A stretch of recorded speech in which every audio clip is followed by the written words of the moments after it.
Buenas tardes y bienvenidos a la entrevista.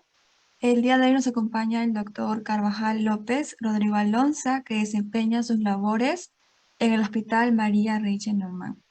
Bueno, agradecemos de antemano su disposición por compartir sus conocimientos con nosotros. Antes de pensar con las preguntas, ¿podría por favor dar una breve presentación? Sí, ¿cómo están? Buenas noches, chicos. Agradecer primero la La oportunidad, oportunidad, ¿no? ¿no? La La entrevista entrevista y y feliz feliz de de poder poder colaborar colaborar con con ustedes. ustedes. Bien, yo soy Yo el soy el doctor doctor Carvajal, como muy bien me ha presentado. Trabajo en el Hospital 1 María Reiche Neumann de la ciudad de Marcona, en el departamento de Ica. Realizo funciones asistenciales, tanto en la parte del servicio de emergencias como hospitalización y consultoría externa, ¿no? También a veces realizo labores asistenciales en el área de medicina de control y medicina ocupacional, ¿no? Y básicamente eso es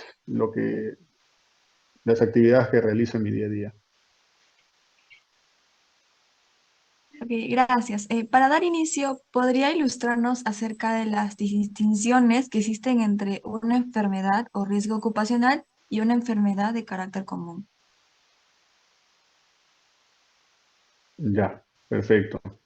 Es muy importante poder diferenciar justamente entre esos puntos que has mencionado, ¿no? Una enfermedad como tal son las alteraciones en el estado de salud, en el estado de bienestar, ya sea de un paciente X, ¿ya? Que puede ser o no puede ser trabajador, ¿ya? Estamos hablando de enfermedad de manera general, ¿ya? Que se produce a consecuencia de una exposición a algún agente, llámese biológicos, químicos, físicos, ¿no? Y esto produce un desbalance en el cuerpo. Eso es una enfermedad. Ahora, si nos referimos a un riesgo, el riesgo es la probabilidad o la oportunidad o posibilidad que se produzca un daño en el ser humano, ¿no? Es esa probabilidad que el ser humano puede tener al exponerse a un peligro. Dentro del ámbito ocupacional hay que también tener en cuenta qué es un peligro. Un peligro es toda situación o condición que por su potencialidad puede producir un daño.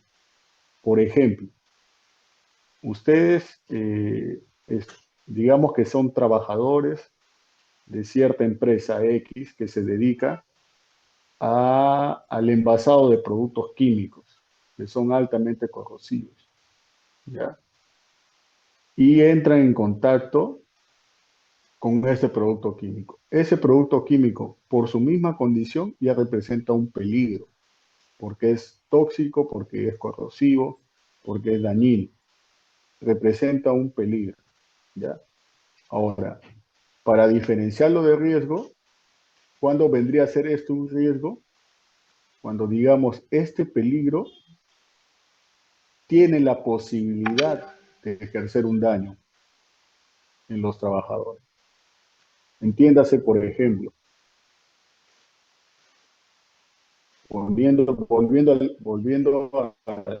al caso del trabajador que está expuesto a este producto químico, para que entre en contacto con esta sustancia debe utilizar un medio de protección, ¿no?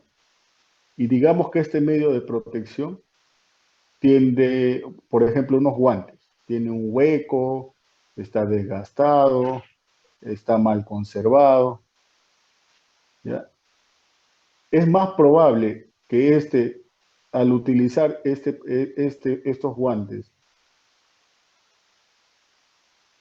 es más probable que se produzca un daño en su estado de salud, es mucho más probable, ¿cierto? A que esté utilizando unos guantes que estén adecuadamente conservados, que estén nuevos, que estén al 100%, ¿no? Entonces es mucho más probable. Esa probabilidad es el riesgo, ¿me dejo entender? De por sí el producto químico ya es un peligro. La manipulación del producto químico ya es un peligro. pero el riesgo es justamente que el trabajador entre en contacto con los, entre en contacto con los elementos de protección no adecuados. ¿Ya? Entonces, hay que tener en cuenta esa diferenciación. Ahora, si nos abocamos al ámbito de la salud ocupacional, cuando esto se vuelve una enfermedad, es justamente cuando ese trabajador está expuesto tanto al peligro como al riesgo, y esto produce consecuencias que pueden ser fatales o no en su estado de salud. ¿Ya? Por eso que hoy en día damos mucho énfasis a la salud ocupacional, ¿no? Bueno, mi compañero seguirá con las siguientes preguntas. Buenas noches. En- Hola, buenas noches. ¿Cuáles considera usted que son los factores de riesgo ocupacionales preeminentes en su campo de acción? Mire, qué buena pregunta. Nosotros, ustedes prontamente, que somos trabajadores en el ámbito de la salud, ¿no? Somos trabajadores de salud, ¿no? Profesionales de la salud. Estamos expuestos a múltiples factores de riesgo ocupacionales de salud, como por ejemplo factores de riesgo físicos, químicos, biológicos, también los ergonómicos y también los psicológicos. ¿Ya? Esos principales factores de riesgo son los más marcados dentro de las labores en salud, ¿no? Si desean, podemos hacer una diferenciación o un ejemplo de cada uno de ellos. Si usted desea, está bien. Bien, hemos mencionado como principal factor de riesgo al primero de ellos, que era el factor físico, ¿cierto? ¿Qué es un factor físico? Un factor físico vendría a ser, por ejemplo, cuando el médico va a su instalación, a su centro de salud, va a su instalación, y el médico pasa a través de unas escaleras que no están bien elaboradas, unas escaleras que no están bien diseñadas, que de pronto las gradas no están bien diseñadas hubo una llovizna y estas gradas son muy resbalosas. Eso representa un factor físico. ¿Ya? Es todo aquello todo aquel peligro, porque ya hemos hecho la diferenciación de que es un peligro, que sea físico, que sea, puede ser infraestructura, puede ser de repente un anaquel que no esté bien conservado, que esté deteriorado, y tiene sobre ellos, tiene, de repente está conservando este anaquel unos cloruros de sodio, y de pronto se desprende, se cae, y eso causa un daño en el médico, en la enfermera, en el técnico, en el trabajador de salud, produce un daño, ¿no? Eso vendría a ser un factor de riesgo físico. ¿Ya? Me dejo entender. Pero luego también tenemos los factores químicos, por ejemplo. La enfermera el día de hoy ha decidido, bueno, ha recibido las indicaciones por parte del médico de administrar un medicamento, ¿no? Un medicamento, y al momento de abrirlo, se entra en contacto su piel con este medicamento, ¿no? No se puso guantes, no tuvo las medidas necesarias y se expuso a este medicamento, lo cual ha causado un daño en su piel, le ha causado una dermatitis. Ya ese es un factor de riesgo químico, ¿no? Básicamente, como trabajadores de la salud, estamos expuestos a múltiples sustancias. O de pronto una enfermera o un técnico que ha entrado en contacto con nitrato de plata en los ojos, ¿no? Que le ha causado una conjuntivitis, ¿no? le ha causado una conjuntivitis, eso puede ser producto de la exposición química, ¿no? Ahora tenemos los factores de riesgo biológicos, que son diría yo, de todos los factores mencionados, el más importante. Como profesionales de la salud, estamos expuestos a distintos peligros biológicos. Llega un paciente el día de hoy con tos de hace más de 15 días, es una tos productiva, ¿no? Y además de la tos, presenta hemoptisis. Una hemoptisis es cuando hay un sangrado de origen respiratorio, ¿ya? Un sangrado a través de la boca, con la tos, que puede ser una tos hemoctóica. Entonces, ustedes no conocen al paciente, no saben sobre sus antecedentes, y este paciente los tose a ustedes, y al toser expone, ¿no?, sus fluidos. ¿Ya? Eso es un factor de riesgo biológico.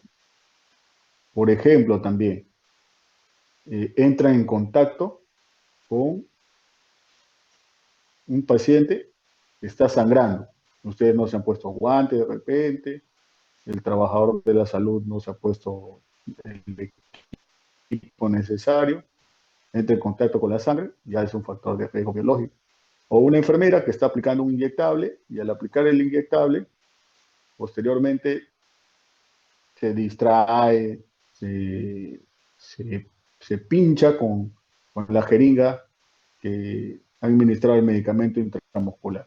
Eso es un factor de riesgo biológico, ¿ya? Entonces es cuando estamos expuestos a fluidos, ¿no?, a fluidos del paciente, llámese fluidos respiratorios, gastrointestinales, sanguíneos, ¿no? Básicamente eso. Ahora, ¿cuándo es un factor de riesgo ergonómico? Esto tiene que ver más que todo con el estilo, o mejor dicho, con la labor asistencial que ejerce el profesional de la salud. Un dentista.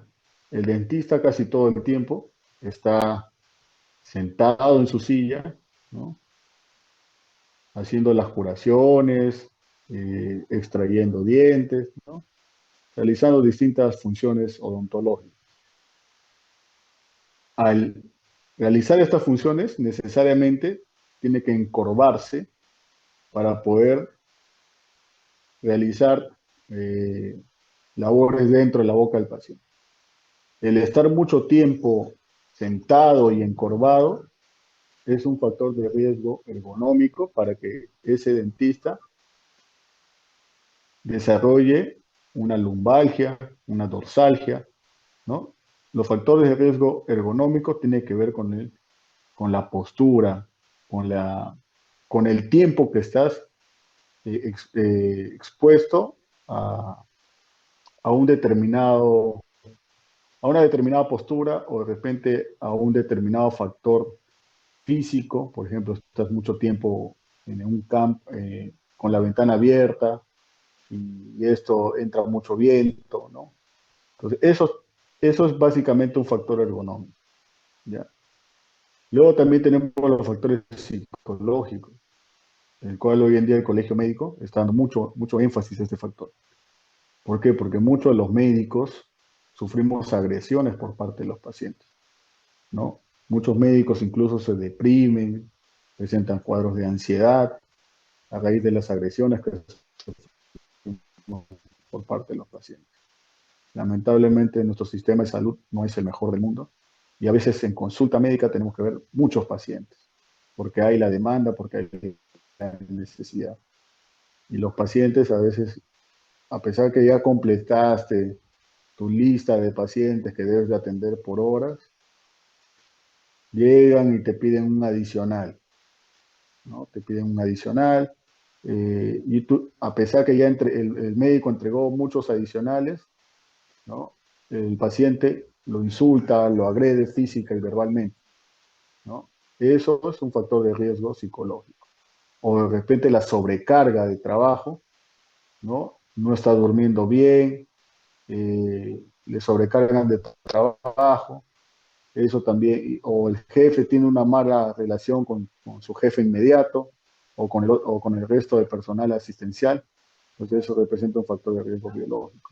Pero también lo que he mencionado tiene que ver con lo ergonómico también, ¿no? Que no haya dormido bien, eh, que esté con muchas horas de trabajo, ¿no? Tiene que ver también con el factor de riesgo ergonómico. Eso básicamente, y hay otros factores de riesgo que son accidentales, ¿no? Puede ocurrir accidentes en el trabajo. Eso también es importante diferenciar entre un incidente y un accidente. Siguiendo con la entrevista, en su trayectoria tuvo experiencias en particular que hayan suscitado una reflexión profunda acerca de la trascendencia de la prevención en lo que concierne a enfermedades y riesgos ocupacionales. En el ámbito de la salud, mm, creo que sí, dentro del ámbito de la salud, sí, o sea, créanme chicos que a veces los profesionales de la salud somos en general muy descuidados con nuestra propia salud. Y eso sí me ha ocasionado una reflexión profunda acerca de ello, porque nosotros siempre estamos brindando sugerencias y recomendaciones sobre el cuidado de la salud a otras personas y a veces no lo aplicamos en nosotros mismos. Mira, a raíz del COVID, de la pandemia, nosotros en general hemos aprendido a utilizar mascarillas. Y antes de ello era muy poco el uso de las mascarillas, salvo en aquellas áreas donde habían pacientes con tuberculosis, ¿no? En esas áreas, principalmente los CENEX, que son los centros de enfermedades neumológicas, eh, eran aquellos que usaban, pues, ¿no? Mascarillas. Pero yo decía, ¿pero por qué? Si un pediatra que atiende a un niño está expuesto cuando le revisa la gargantita, cuando lo oculta y el niño tose, está expuesto a esos virus, a esas bacterias. Eh, ¿Por qué un profesional de la salud no se coloca guantes cuando va a realizar, por ejemplo, una extracción de una muestra sanguínea? Si puede de pronto estar en contacto con la sangre o incluso puede pincharse con el objeto punzocortante con el que ha realizado la toma de la muestra. Entonces, hoy en día, por investigaciones, sabemos que el uso del guante reduce considerablemente la probabilidad de contagiarse por el virus del VIH a través de un pinchazo por una aguja. Reduce considerablemente. Entonces, más aún si tienes dos guantes puestos, la probabilidad se reduce mucho más. Entonces, todo eso sí me ha llevado a una reflexión profunda en lo que respecta a los riesgos laborales en salud. Ahora, un tiempo también trabajé como médico ocupacional para una clínica de salud ocupacional y muchos de los trabajadores, principalmente de una empresa que se dedicaban al, eh, a la crianza de animales de corral, ¿no? De aves de corral. Era una empresa que criaba pollos, ¿no? Y sus trabajadores estaban expuestos a, a las heces de estas aves, ¿no? Y las heces de las aves contienen una bacteria que se llama Campylobacter jejuni, que hoy en día está bastante de moda en las noticias, ¿no? Por el síndrome de Guillain-Barré. Es una de las causas infecciosas del síndrome de Guillain-Barré. Entonces, muchos de estos trabajadores habían sufrido de Guillain-Barré. Es una enfermedad mortal incluso, ¿ya? Es una enfermedad desmielinizante. Ataca a la vaina de mielina de los nervios, lo cual produce una parálisis flácida. Entonces, muchos de estos trabajadores habían estado expuestos a esta bacteria y habían desarrollado, posterior a la infección gastrointestinal por esta bacteria, habían desarrollado síndrome de Guillain-Barré. Entonces, ya, esta empresa no tenía cultura de prevención, no cumplía con las normas que la ley de seguridad y salud en el trabajo exigía. Pero ¿quién fiscaliza eso? ¿Quién es la institución encargada de fiscalizar que se cumplan todo lo estipulado en la ley? Antes no se sabía bien las funciones de la institución a cargo, pero hoy en día sí. Hoy en día se ha puesto mucho énfasis al tema de salud ocupacional. Entonces, existen instituciones encargadas de velar por el cumplimiento de la ley. Pero todo ello, cuando recién iniciaba ya como médico, me llevó a reflexionar acerca de la seguridad y la salud en el laboral, ¿no? Los distintos trabajos. ¿Cómo era posible que estos trabajadores se contagiesen por Campylobacter jejuni y no estén usando medidas de protección? ¿Cómo era posible si estaban expuestos al peligro? Estaban expuestos al riesgo, ¿no? Si tienes otra pregunta, seguimos. Por último, ¿podría compartir algunas recomendaciones orientadas a mantener un entorno saludable y reducir el riesgo ocupacional? Sí, existen muchas recomendaciones y eso va a depender de la labor que realiza el trabajador, ¿no? Va a depender del área en el que se desempeñe. Pero podemos hacer unos ejemplos de recomendaciones eh, concernientes al campo de la salud, si desean, ¿no? Por ejemplo, es importante que si el trabajador de la salud va a estar expuesto a fluidos corporales de un paciente, utilice adecuadamente todo el equipo de protección, desde guantes hasta gafas, ¿no? Gorros, mandiles, cubrebocas, ¿no? Se proteja adecuadamente. Esa sería la primera sugerencia. Después hay que identificar en el centro de salud, en el hospital en el que estemos desempeñando funciones asistenciales o administrativas, hay que identificar cuáles son los peligros y los riesgos que existen, tanto físicos como químicos, como biológicos, ¿no? Todos los factores que he mencionado. Entonces hay que identificarlos, porque esos peligros pueden convertirse en riesgos y estos a su vez en un daño, ¿no? Hay que identificarlos y corregirlos. Eso es muy importante, ¿no?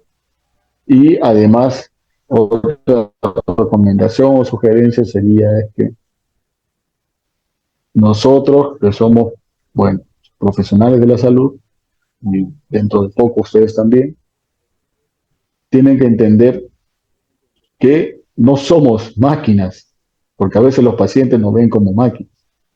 Muchas veces nosotros descuidamos nuestra propia salud. Realizamos labores, bueno, jornadas laborales muy extenuantes, a veces no comemos a las horas, no descansamos bien y todo ello repercute en nuestro estado de salud. Entonces es muy importante que nos alimentemos adecuadamente y en el horario que corresponde. Es importante también que descansemos las horas que debemos de descansar, porque eso a la larga repercute en el estado de salud. Se sabe que la mala alimentación está relacionada con enfermedades gastrointestinales. Incluso si tienes una mala alimentación, no llegaste a comer a tiempo y no encontraste de repente alimentos saludables, a veces comes gollerías, ¿no? Comes, tomas, en vez de tomar un refresco saludable, y eso te expone a enfermedades endocrinológicas, ¿no? La diabetes, enfermedades metabólicas. Entonces es muy importante poder que el profesional de la salud sepa realizar un adecuado autocuidado. Cuídate primero tú como profesional de la salud para poder cuidar y proteger y curar al resto. Eso es muy importante. Y desde ahora bueno, hago la sugerencia también para ustedes. El estudiante de medicina eh, muchas veces también descuida su alimentación. Y es muy importante que ustedes puedan mantenerse muy bien alimentados, porque el desgaste mental incluso es mucho mayor que el desgaste físico. ¿Ya? Trae consecuencias a la larga mucho mayores, mayor repercusión en el estado de salud que el desgaste físico. Entonces, esas serían las recomendaciones que haría en el ámbito de la salud. Bueno, esas son todas las preguntas. Bueno, agradecemos sinceramente al doctor Carvajal por compartir su experiencia y su sabiduría con nosotros. Ha sido un honor contar con su participación en esta entrevista. El, el honor ha sido mío, de verdad. Es la primera vez. No tengo muchos años de médico. He egresado en el 2017. Desde el 2018 me he titulado y he tenido la oportunidad de laborar en algunos centros de salud y hospital. Y en la pandemia hemos estado en la primera línea de batalla, ¿no? Frente a este virus que ha sido muy mortal, muy desastroso. Entonces hemos estado ahí con colegas batallando y cuidando la salud de la población. Muchas gracias por su tiempo para dar la entrevista.